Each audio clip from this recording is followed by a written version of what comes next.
Буйруса мынау Hisense фирмасының холодильнигі саттық достар.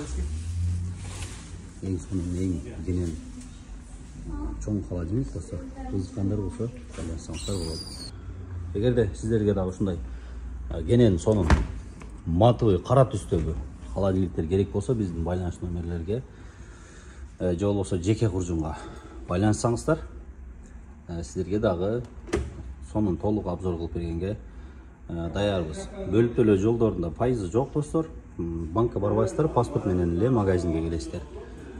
Функцияларын өзүңүздөр көрүп тургандай, мындай ичинде Wi-Fi уланса болот.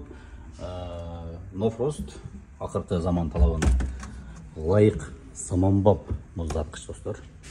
Мына морозильнигин дагы бир көрсөтүп коеюн. Бул жерде ручкасы бар эле, ручкасын чыгардык. Мындай 3 этаждан турган, алдында эң алдында 2 бөлүнгөн морозильнигин үстүндө 2 тартмай морозильник достор. 140 литрге ылайыкташтырылган морозильник бар.